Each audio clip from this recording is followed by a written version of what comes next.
Hello and welcome to my channel.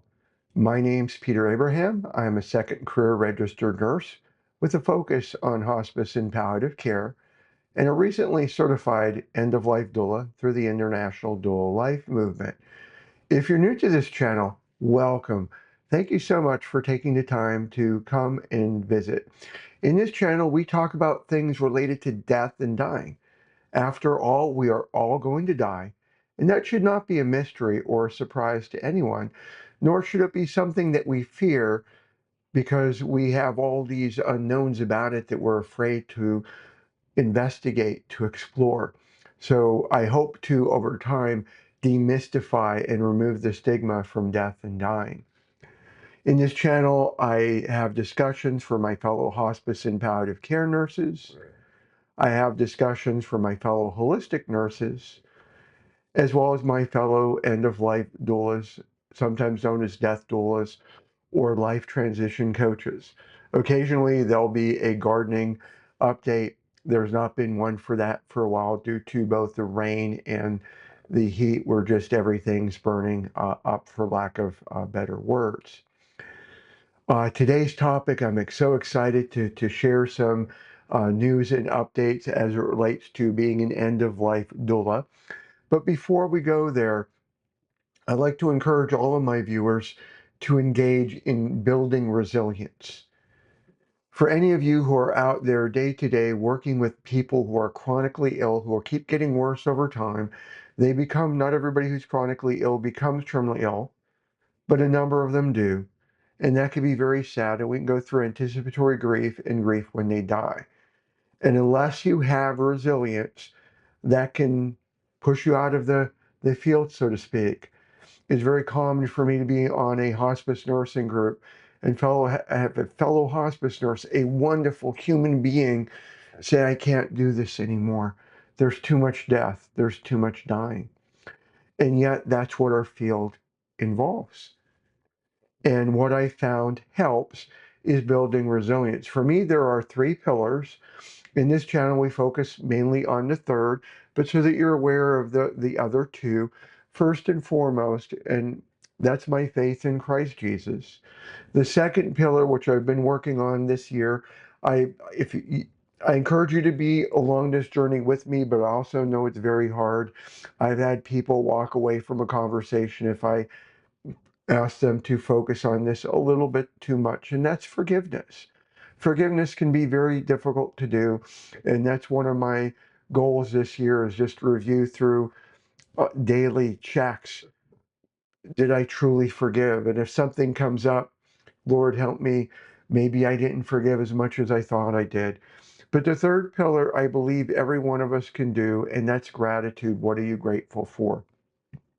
So in terms of what I'm grateful for, and that's part of today's discussion in terms of just sharing exciting news. I'm grateful for the executive leadership and the founder, Anna Adams, for the internet at the International Dual Life Movement. Pam Carter, Robin Silver, and I may have forgotten in my short-term memories like this, but I'm so grateful because starting last year, I've been doing it as from an uncertified perspective. And to use transparent language, certification literally means you graduated. You took a training program and you graduated.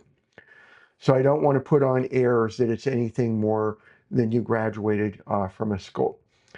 But I've been providing remote doula services for about a year and a half to various parties for free. And I was not even referring to myself to the individuals that I was being of service to as a doula.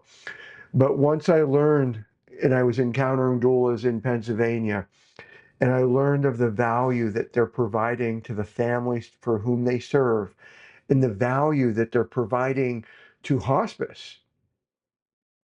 Now, I'm pausing there because there are a lot of hospice agencies that look at doulas as if somehow we're a type of competitor or we're somehow in their way. And nothing could be further from the truth, especially if it is a well-trained end-of-life doula. We're there to encourage palliative care when it's appropriate, to encourage hospice when it's appropriate, to facilitate these difficult discussions and support everybody. And so the more hospice agencies realize that we're your friends, we're part of the ecosystem, I think everyone will be better off. And I was seeing that in Pennsylvania, that when my patients had an end of life doula, they were just so much more prepared. My job was easier. I love educating, but I was able to spend more time on the pure nursing side and less time on education because their doula was trained and was doing the right thing and educating the family. And when I would test knowledge. I wasn't finding anything lacking, so my job was easier. So here last year, not every month, but throughout the year, I'm going to these free discovery webinars with the International Dual Life Movement. And I would ask them questions, and whether it be Anna or Pam or Alex or Robin or different members, they would kindly, answer, why don't you, why don't you come on board? You won't regret this. And I was really on edge because, from a point of view, I'm a bachelor trained hospice nurse. I've precepted both nursing students at York College of Nursing and my fellow nurses that as hospice nurses. I remember at Rain Hospice, I was asked on several occasions to help out nurses who were struggling, whether it be on time management or other factors. And there would be times that my fellow hospice nurses would reach out for my help, and I appreciate that. And for those of you who watch the channel for any length of time, I wrote an entire 21 book or guide, depending on your point of view, series for my fellow hospice nurses. Medication reconciliation, clinical pathophysiology specific to the last 6 months of life, hospice pharmacology specific to the last 6 months of life. So I've written all these books, and a lot of it was like, if I have all this knowledge, do I really, really need to go to doula school? And what ended up happening, and part of this is a gratitude story, not just a promotion story. I want to just be sure this is a gratitude story.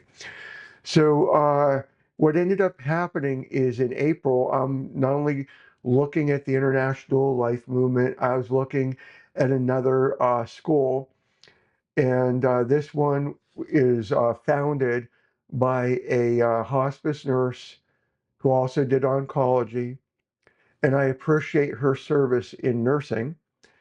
But I was thrown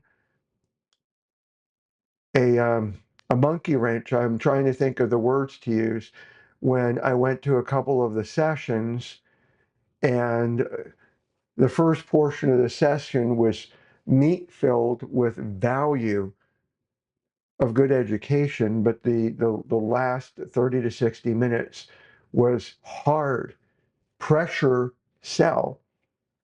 And on top of that, there was the comparison of, this is normally a 8,000, I'm going to use $7,997 value, but if you buy in the next 24 to 72 hours, it's going to be $2,997. And the founder was comparing her school to that of becoming a registered nurse. And I've shared this before, and I don't want to go down the rabbit trail again, because you're probably tired of me preaching or venting on this. But it was around that time of that 4-hour webinar that Anna reached out and saw that I'm starting to publish books for death doulas. I was in the middle of writing at that point in time my first two books. I actually wrote it as one book and then broke it into two. So Becoming a Death Doula, Foundations in Practice, Becoming a Death Doula Business Group, and then there's a combined set. And Anna approached me and said, Peter, I know you've been looking at us for a long time. I think you'd be good at a part-time instructor here, maybe full-time one day, but start part-time. But why don't you come? And she actually allowed me to come on board to be part of cohort 25 at no charge in terms of transparency. And what a blessing. And I believe God's timing is perfect. When I talk about God, I'm not trying to preach to you, but He is a part of my life. And so here I started in very early May, and God's timing is perfect because I think had I started with the class, because of my personality type, whether it be the autism, whether it be my faith, I may have not passed go. I may have left in the first week or two because there was a class that I believe has a place, but for me, it would have been a trigger for me. Not saying for you, for me. But I got to watch the recorded version, and that's why I know for me it might have been a trigger if I would have been live. And I never want to offend anyone ever. And I don't know if I attended live if I would have been able to maintain composure and not open my mouth or type something and cause a problem. And I don't want to ever cause problems. But as it turned out, from May forward, I was blown out of the water because these, the classes, this was Mondays and Wednesdays from 7:30 to 9:30 live on Google Meet. While the meat of the material would end at 9:30, a lot of times the class would go on to 10 or 10:30.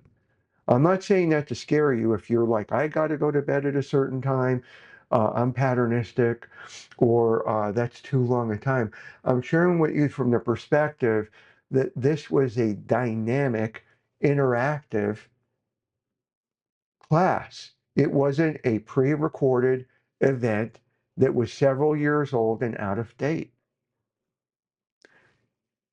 It gets shared in not on every class, but throughout the uh, I don't know if you want to call it semester, but throughout the group, the cohort, that the next class it's going to be different than the current class because not only is everyone who's teaching out there working or trying to gain clients like myself, but they're looking at this industry as what needs to be added. Anna and I and others are having regular conversations as if a governing body, which is currently not in place, if a governing body was put into place, whether it be through the National End of Life Alliance, which to me would be the best place because they're the only independent body, or the International Doula Life Association in Della, if there happened to be a governing body or maybe completely separate and said, this is what needs to be done in order for the school to be at a level playing school, a crediting governing body, that the International Dual Life Movement would say, here we're ready now.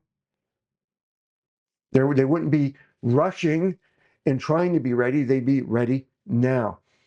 And so that's part of what floored me away. So my last class was Wednesday, July 16th. I received the certification paperwork. I, um, I honestly, my short-term memory is like this. We're only talking a day or two ago, and I can't even remember whether it was the 17th or the 18th. But I got the paperwork. I updated the compassioncrossing.inf website. Here I'm certified, and I plan to do a press release this coming Wednesday. But Anna and I were talking about, and this is part of gratitude, and this is now part of today's discussion in terms of what I'm excited about, is part of what Anna is going to be adding to the upcoming classes where it fits is a module on advanced communication. How can we be communicating under different types of scenarios and situations compassionately and empathetically? And I want to pause right here and take a moment. There's a lot of schools out there, and I'm not going to name any because I was raised by my grandmother, and I do my best that if you have nothing positive to say, zip it. I'm not saying I'm always successful. I just mentioned I was glad that I missed that one class because I don't know if I would have been able to be mindful of my manner, so to speak. I can be triggered. I'm not saying I want to be. But here, there are some schools that will combine pediatrics, pet loss and grief, and several topics that technically should be an hour to several hours each, and they'll combine it into a half-hour session. A couple minutes here and a couple minutes here, a couple PowerPoint slides, and you're through. You really need to do your homework if you're going to go to a doula school. You really need to do your homework. So in terms of the good news is I'm going to be reviewing with Anna what she already has for this advanced communication class, and I'm waving my hands.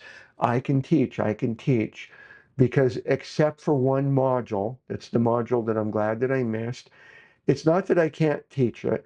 It's just the person who teaches that particular module has to have a passion for that particular subject matter. And it's a subject matter that there are people who practice in that area need to hear, and you need somebody who's going to teach it with passion and love. I think I could do the love part, but it's not something I'd be passionate about. So I shared with Anna, I can teach everything but that one module. I can teach the entire Business 101 module, which is, by the way, a separate module that IDLM gives its students for free. If you sign up for any of the modules, you get access to the Business 101 module, which is an entire I shouldn't say module, it's several modules long. You get access to the Business 101 class. So the good news in terms of moving forward, Anna asked me, could I take this book, Crucial End of Life Conversations, this is the book I wrote, on having meaningful discussions at end of life. Could I turn this into an online class, not just going, chapter per chapter, but also handouts, uh, engaging, quizzes to test knowledge, and case studies and so on. And that's a project I said yes. I jumped on this, and so over. I don't want to promise a time because this discussion happened Thursday or Friday. But I'm going to be working on creating a 14 to 16 week, 14 is the floor, 16 is my suspected ceiling, course that will be separate. So this will be separate. We don't have pricing or anything uh, set yet. But if you do research on schools, IDLM is among the most affordable school out there. It is not the most economical from a pure price point. There are more economical schools, but most of the courses are $900 or less. I believe it might be $850 or less. Remember my short-term memory. So I believe for the value that you're getting, considering that once you pay once, you not only can take that entire class over and over again because it gets updated almost every year. It gets updated. I'm being honest, until this is out for the first year, I don't know. I can't promise what will be updated. Maybe handouts or case studies. I can't promise for that because it's not yet created. But everything else, they're updating. Like in August, and this is one I paid for. So I paid Pam Carter for the advanced life planning class that starts August 12th through October 16th. And I'm looking at paying for the grief certification class. I'm on the edge for the dementia class because if I go down that route, it might be better if I become a certified dementia provider, where I could train other nurses on dementia handling. I've not worked through that yet. So, but here you buy a course, you get to audit that course for the rest of your life. You also get free continuing education credits and can attend any continuing education class for free. And that's the second part. We're coming to a close on today's video. So this coming Thursday, July 24th, from 7:30 to 8:30 p.m. Eastern Standard Time, and there will be links in the description below. I am going to be hosting one of the first, and I'm going to sadly there needs to be fine print to this, first open to the public continuing education class for doulas. Now the fine prints are, when I say continuing education class, I mean from the standpoint is that the International Doula Life Movement was the first doula school to require continuing education in order to maintain certification. There are schools out there that once you graduate, you don't have to ever take another class for the rest of your life, ever. And so that you're aware, in registered nursing, and I'm not comparing registered nursing school to doula school because that is an apples to oranges awful comparison. I'm talking about the continuing education credits to maintain a nursing license. All 50 states are different. Pennsylvania requires 30 over 2 years, and it requires pediatric or child abuse 2-hour credit. Kentucky requires 14 credits, but there are some states, and I don't remember which, but I believe there's at least 1 or 2 states that might be 0 continuing education credits. I think that is a disservice because so much is changing. My friend Noel Klein, he has a master's degree in nursing. He's an infection control nurse up in Pennsylvania. He was one of my professors at Harrisburg Area Community College. Hi, Noel, if you're watching this. He is an avid photographer. He loves the Civil War. He is a very civil, gentle, and I cannot speak enough about what type of person Noel is. And I'm so glad and blessed that he is one of my friends. And he shared with me just yesterday, was giving me an update, or maybe it was Friday, I think it was yesterday. He was giving me an update of changes in long-term care where there's a new protocol, new PPE protocol for certain types of situations, including ostomies that I never heard of. Wow. So I will be, it is on my to-do list for later this year to write an article for compassioncrossing.info on this infection protocol method. Well, if you're not required for continuing education, how are you going to keep up to date? So here, getting back to the exciting news. Thursday, July 24th, 7:30 to 8:30 Eastern Standard Time. 2 fine prints. Fine print number 1, these are not nursing credits. So if you are a registered nurse, I had a hospice medical doctor ask on LinkedIn, could doctors come and take this course? Yes, please. I'm doing the presentation. The only thing that I ask is if you have questions or maybe I said something wrong, it's not that you can't call me out if I make a mistake, but please, just everyone, be respectful. You know, there's a hand in Google Meet, you can raise your hand. I don't mind being corrected, but yes, you are more than welcome because there's going to be 15 minutes at the end and there's going to be time in the middle because I know if you're like me, I encourage everyone whenever I do a presentation, you don't have to wait to the end. Raise your hand. I'll make things work. We'll work through it. But is this open to doctors? Yes. But at this point in time, I cannot offer medical continuing education credits. Now, Teresa Sanderson, if you're watching, I'm continuing to think of how to fit this in. I know you offer the service, but I'm trying to work through the economics of this. But so fine print number 1 is there's not an official for nurses or doctors or nurse practitioners a certificate that you're getting a continuing education hour or whatever period of time.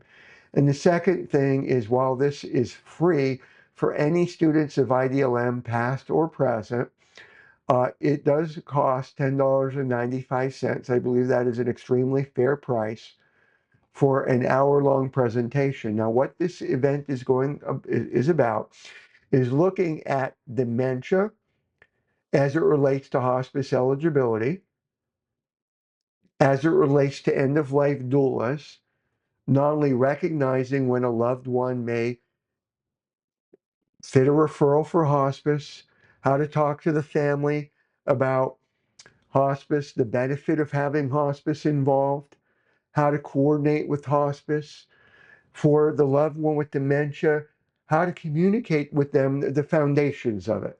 There's a portion of this course that, if it was its own continuing education course, would be an hour of itself.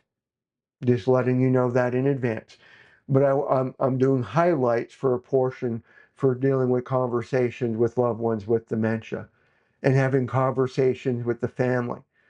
So at the end of this hour-long session, it's 40 to 45 minutes of presentation, 15 minutes of questions and answers. After this session, you'll be able to understand that dementia is an umbrella term. You'll know more about the 5 most common types of dementia. You'll be able to recognize the different types of decline for the 5 different types. You'll be able to understand what does the Alzheimer's FAST scale means. What do the different stages mean? How to interpret that FAST scale? How to apply it consistently for any type of dementia with the fine print. There will be medical professionals that will say it's only for Alzheimer's, and not that they're wrong. But I found that if you have consistent application of a scale, it gives you a foundation to use as a framework. And as long as you understand that it's a framework, it can be used for your benefit and the benefit of those you're trying to help. You'll also learn about should hospice be involved. Last month, I did a continuing education class on hospice eligibility in general. And the tricky part for dementia is a lot of hospice agencies find out that if they admit too early, they end up doing what's called a discharge for failure to decline, because the loved one with dementia who came on hospice too early is not declining fast enough. So every disease that's out there has what's called a disease trajectory. Where are they going to end up when a terminal illness, the disease trajectory is death?